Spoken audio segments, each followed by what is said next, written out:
Hi everybody, I'm Luna. Welcome back to Luna Ơi. I get a lot of questions on my channel about how Vietnam's government works. In the past, I have covered how elections work in Vietnam and how we are trying to build socialism. But until now, I haven't really talked about the structure and organization of the government of Vietnam. Well, it's a good thing I have waited until now to make a video on this topic. Because right now, Vietnam's government is going through the most radical and wide-reaching change that it's been through since the end of our war against the USA in 1975. Before I can tell you about that, though, I need to tell you about the basic structure of our government. First, you have to understand that Vietnam's government is really complicated, and there are a lot of different organs that make up the superstructure of Vietnam's political system. We've talked about some of these organs in past videos, like the Federation of Labor Unions, the Ho Chi Minh Youth Union, the Women's Union, and the Fatherland Front. These are mass organizations with millions of members that give the people direction over important aspects of Vietnam's civil society and make sure that different sectors of society have a voice and power of our own. For instance, the workers' unions ensure that Vietnamese workers have a voice in the workplace, and the women's union makes sure that women have resources and power structures that ensure gender equality. Then we have the Communist Party of Vietnam with over 5 million members. The Communist Party of Vietnam is a revolutionary party that is tasked with steering Vietnam's revolutionary socialist path. The National Assembly is responsible for passing laws and providing guidance for the government.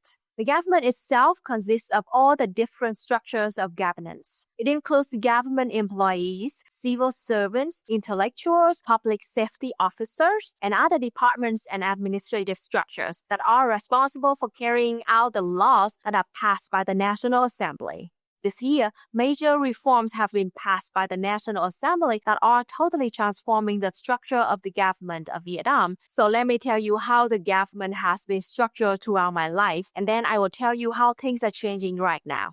Our government has existed in the same form since around 1975 when we won our war against the USA. At that time, Vietnamese society lacked the education, infrastructure, and technology for a coordinated centralized government. So we separated our country into 63 provinces. That's quite a lot of provinces for a country the size of Vietnam. By comparison, look at the USA, which has 50 states for a population of over 300 million people. India has 35 states and territories. China has over 1.4 billion people, but they only have 34 provinces. Meanwhile, Vietnam, a country with only 100 million people, has 63 provinces. So Vietnam's basic structure was designed much differently from many other countries, with lots of smaller provinces that cover smaller populations and geographic areas. This was intended to make things more flexible since it was not easy in the post-war period to govern and manage all these different localities and regions from a central government. Remember, in 1975, our infrastructure was completely devastated.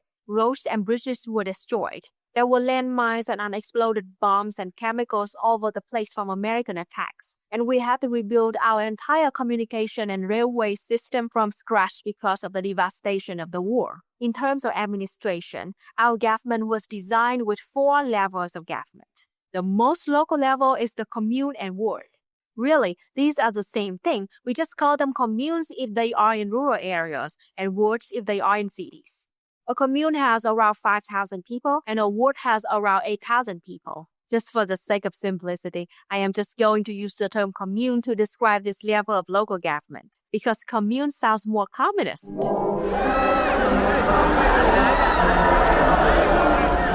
Since 1975, communes have dealt with very basic tasks such as providing background checks for local citizens, introducing and implementing new policies and laws received from higher levels, and basically just following orders from higher levels of government. Communes could make suggestions up to higher levels about policies, but they did not really have much authority on how decisions were made and implemented. Since the beginning, the commune was intended to be a grassroots level of government. Commune leaders are elected directly by local citizens, and the tasks which the communes carry out are immediate local concern to the people.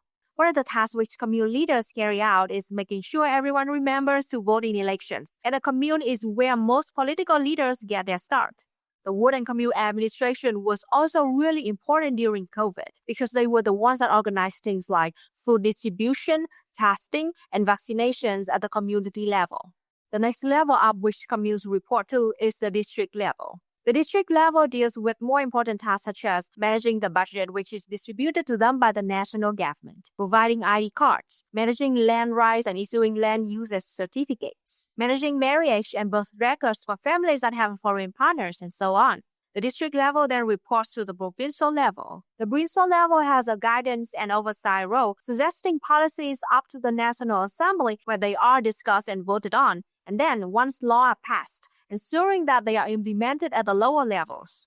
In this old system, the district level acted like a middleman between the grassroots commune level and the higher supervisory levels. And to be very honest with you, in my opinion, this made dealing with government very annoying. If you ever watched my live streams, you will know that something I say all the time is that Vietnamese people are just like everyone else. We love to complain about bureaucracy, and we do it openly on Facebook using our real names all the time.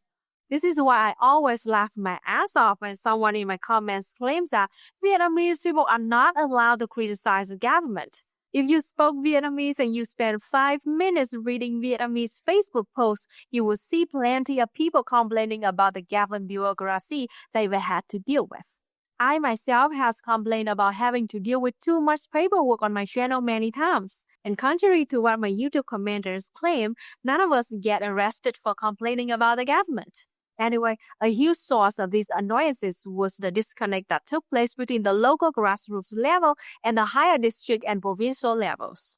There are so many times when I have had to do some simple paperwork, but it became incredibly complicated because I would have to wait for paperwork to be submitted up from my ward to the district. Then the district would have to get approval from the province. Then the province would send it back to the district with some kind of error, and then we had to repeat the whole process all over again. A lot of times, a simple procedure like getting a new ID card can become needlessly complicated because of all the communication that would have to happen between the different levels of administration.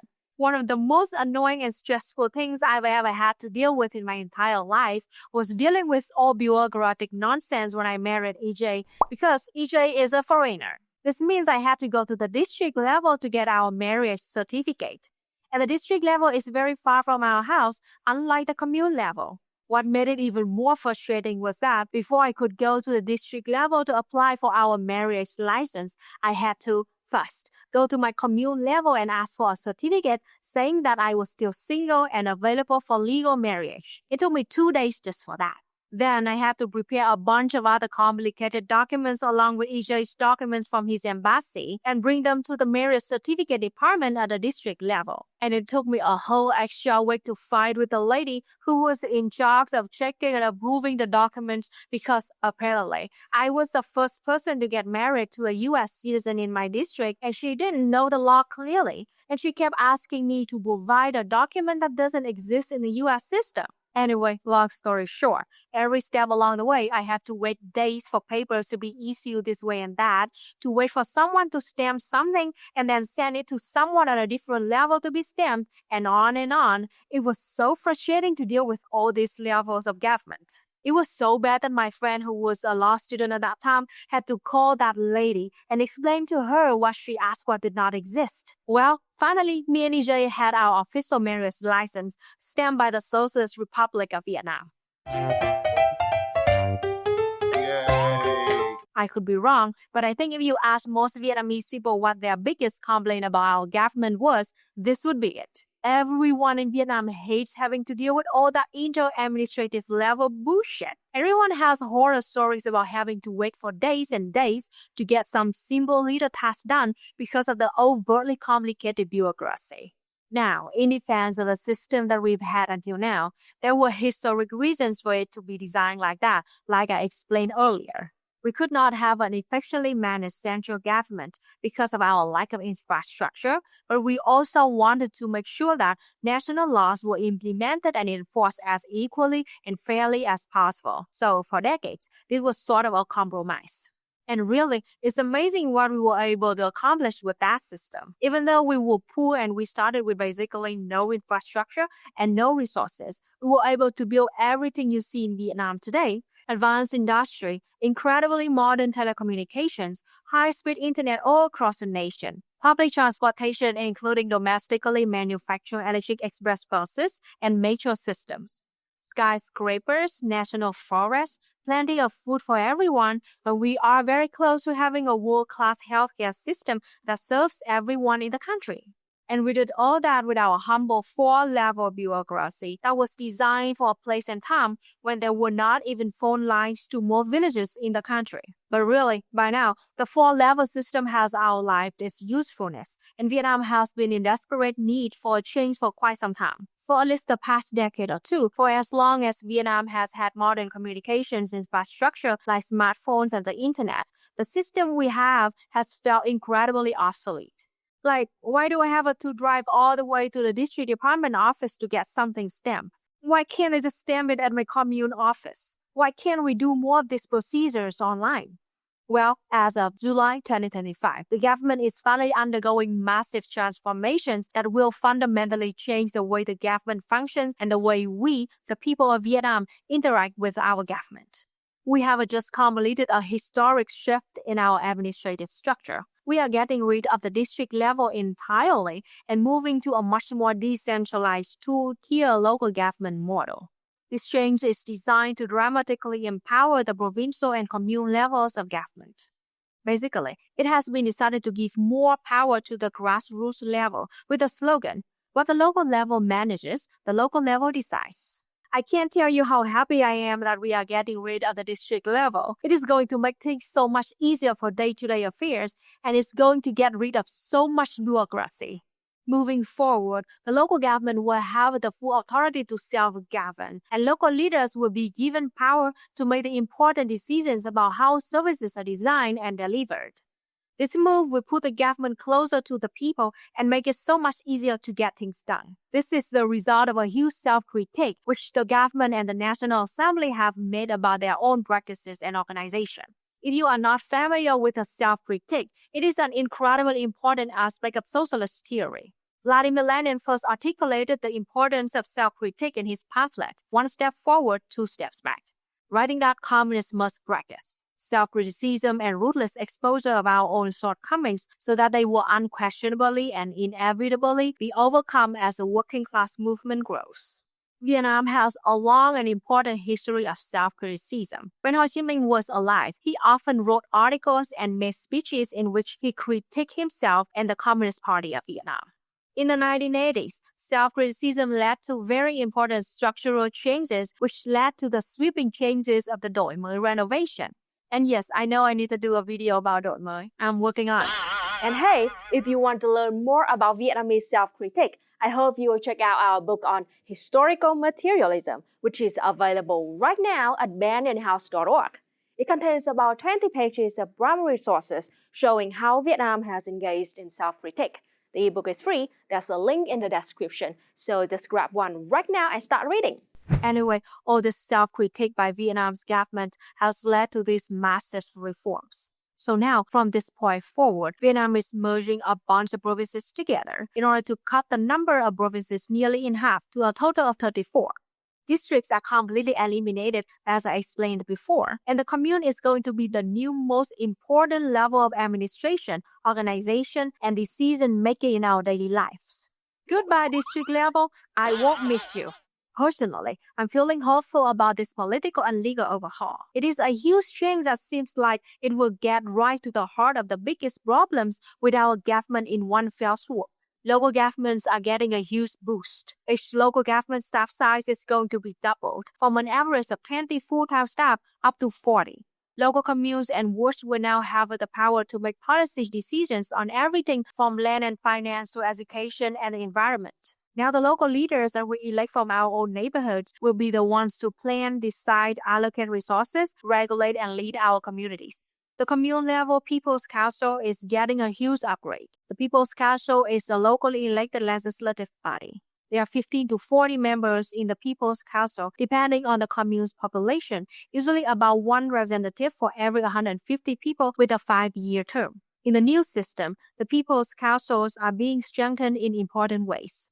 Their expanded responsibilities include managing and approving their own local budgets and developing their own strategic plans related to public infrastructure, administrative services, social welfare, and economic initiatives. The chairperson of the Commune People's Committee is now a more powerful, accountable figure elected by the People's Council. The chairperson will direct local operations, enforce laws, manage services, coordinate with the provincial departments, and lead emergency responses. Another aspect of this reform that will be revolutionary is the change in the way land will be administered moving forward. I have a whole video on Vietnam's land reform policies in another video, but to make a long story short, the land in Vietnam belongs to all the people collectively. This means that no corporation can own land privately, and land usage is heavily managed and supervised by the government. With this new system, local governments can now issue land use rights certificates themselves and decide how land is used and managed locally without the old bureaucracy of the district level. This brings land services directly to the citizens, cutting out higher-level delays and confusion. In terms of public finances, communes can now draft, allocate, adjust, and execute their own budgets. This gives communes a lot more flexibility in how they manage local needs like roads and schools. Wards and communes are now direct providers of core public services, including clean water, waste management, fire safety, and maintenance of public facilities like roads and community centers. Local governments will also manage public schools and health clinics, which were formerly district responsibility. Previously, multi-level reporting for infrastructure projects caused years-long delays, wasting funds and severely impacting people's lives. For example, we know of a broken bridge in a rural area that took 2 years to get funding because of bureaucracy delays, forcing locals to use a temporary dirt bridge. With the new system, the local commune will have the complete authority to spend money on things like fixing bridges without having to get approval from higher levels of government. Here's something that's exciting for EJ. Local governments now offer administrative services to foreign residents. It's too late to have without marriage license, but now EJ can get a lot of services he needs from the government taken care of at the local government office instead of having to travel to the district or province office. Commune offices can also certify copies of documents issued by foreign authorities, which has been a major pain in the ass for EJ in the past. These changes should make things a lot easier for foreigners living in Vietnam. Citizen interaction is another top priority of this new transformation. Communes must now hold regular public dialogues, disclose budgets to the local community, respond to complaints under clear procedures, and promote transparency when making purchases. In the old system, there were occasional public meetings, but they were not very frequent, and local communes could not really explain why decisions were being made because they were not the ones making the decision. Now, communes will be expected to hold frequent, ongoing dialogues with local citizens and to give voters a direct voice in how decisions are made at the local level. This is a huge transformation for Vietnam. The humble little commune is now the core center of the community, and I really hope that this will make the government more responsive, flexible, and democratic for Vietnamese people. If it all works out as intended, it will be a huge step forward on Vietnam's path to socialism, since it will make the people that much more empowered and closer to the government. Of course, it will not be a painless endeavor. This is a massive nationwide social experiment, and it's just in its earliest stage of development. At the time I'm recording this, it's been less than a month since implementation, and a lot of challenges remain. Local officials need extensive training for all their new tasks and responsibilities, and of course, transitioning things over and winding things down from the obsolete district level will come with a lot of headaches in the short term. We all feel a little nervous and excited about the newness, but most of us are hopeful and willing to accept some short-term pain for long-term gain. For now, all we can do is wait and see. I will update you more once the system is fully implemented, so please subscribe so you can stay tuned. If you want to get more updates about Vietnam, be sure to turn on notifications and check out our books if you want to learn about Vietnam's philosophy of socialism. Thanks so much for watching. Bye!